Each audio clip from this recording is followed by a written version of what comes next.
وبالباء بركة، وبالتاء توبة، وبالثاء ثوابا، وبالجيم جنة، وبالحاء حكمة، وبالخاء خيرا. اللهم وبالدال دينا، وبالذال ذكرا، وبالراء رحمة، وبالزاي زهدا.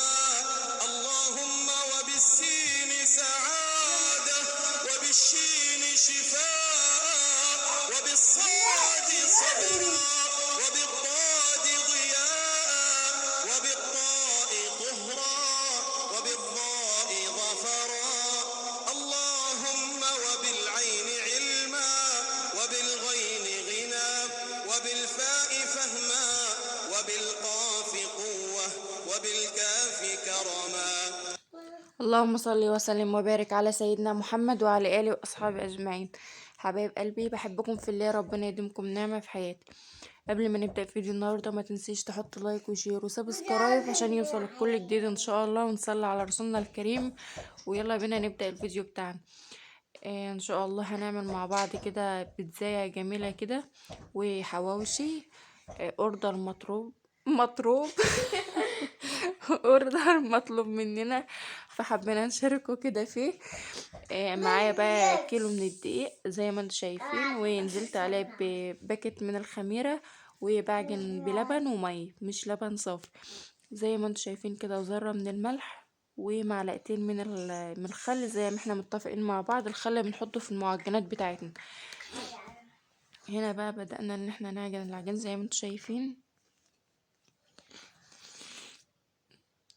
مطلوب بيتزا بالخضروات واللحمة، وكمان حواوشي باللحمة عملناها، هتشوفوا معانا في الفيديو.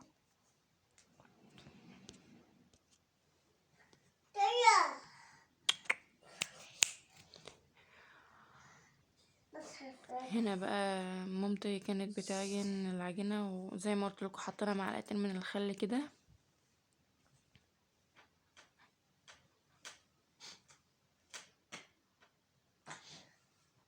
وبتزود مية شوية بشوية حسب العجين بتاعك. نوع دي اللي هو الفاخر، دي متعدد الأغراض، اسمه الفاخر، نوع نضيف. أنا بقى لمت العجينة زي ما انتم شايفين. هتسيبها بقى تخمر، ونعمل الخلطة بتاعتها التانية اللي هي اللحمة. معايا بقى بصلتين على فلفل سبايس حراق كده، مبشورين، وحطيت التوابل بتاعتنا زي ما انتوا عارفينها. نزلنا بقى باللحمة زي ما انتوا شايفين كده، ومعلقة توم كبيرة حلوة، بدأت ان هي تقلب فيها حلو كده.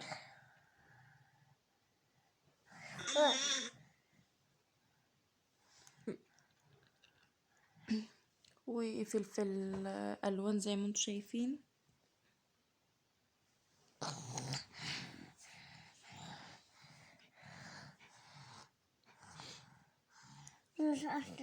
بس اسكت. حط ده مكانه ينبي.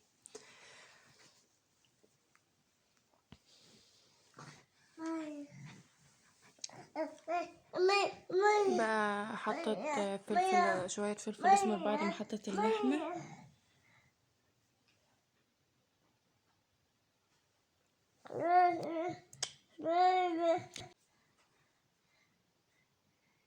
هنا بقى بتعصج اللحمة كويس كده لحد ما تستوي.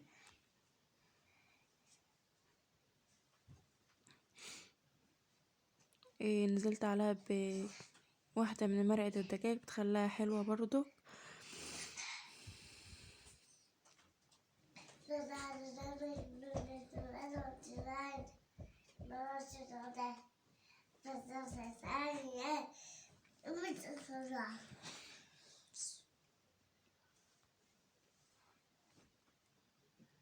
كانت محتاجة ملح، فحطيت عليها رشة من الملح.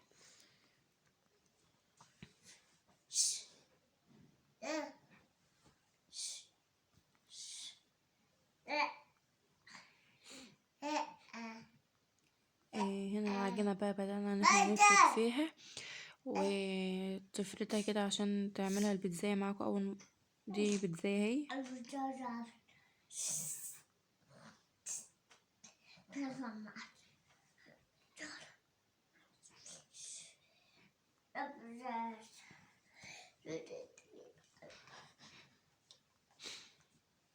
انا بقى كان عندها صلصة بيتزا جاهزة، فحطيت بقى شوية من الصلصة زي ما انتوا شايفين برضك.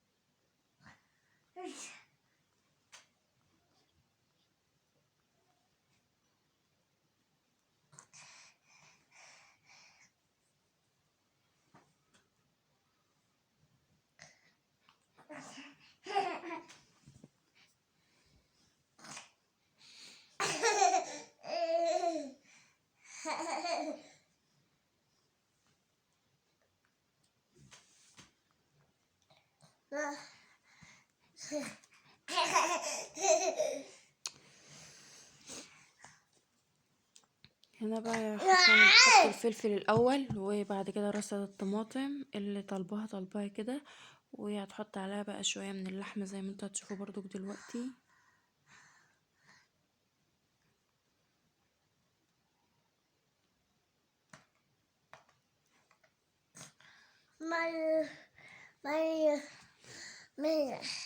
او هنا كده كانت بتحط شوية من اللحمة،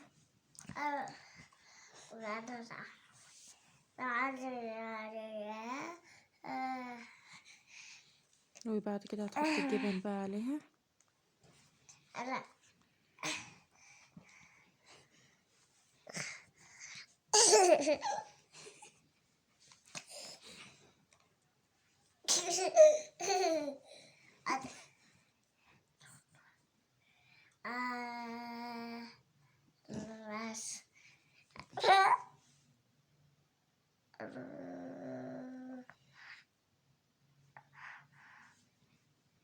هنا بقى كانت بتعمل الحواوشي برضك.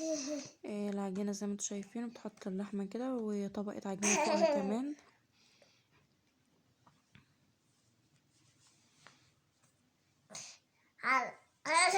ويبقى ألف هنا وشفا يا رب للي كان ليه نصيب ياكل منها. اسكتي بقى يا اشراق.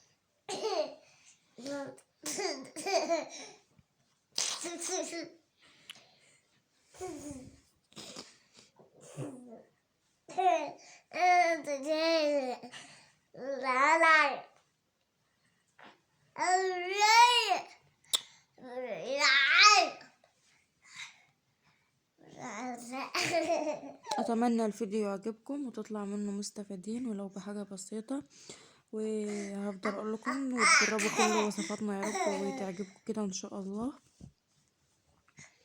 اللي وصلت معايا لحد هنا وما حطتش لايك، اتمنى تحط اللايك عشان هو دعمك ليا وهو اللي بيرفع الفيديو علشان يتشاف. ولايك بقى للفيديو وشير علشان الفيديو يتشاف، وشيروا كده الفيديوهات.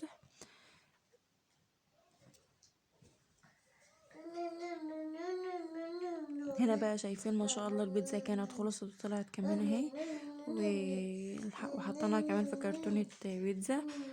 والحواوشي كمان ما شاء الله كان استوى وجميل اهو ما شاء الله. بألف هنا اللي اكل منه يا رب.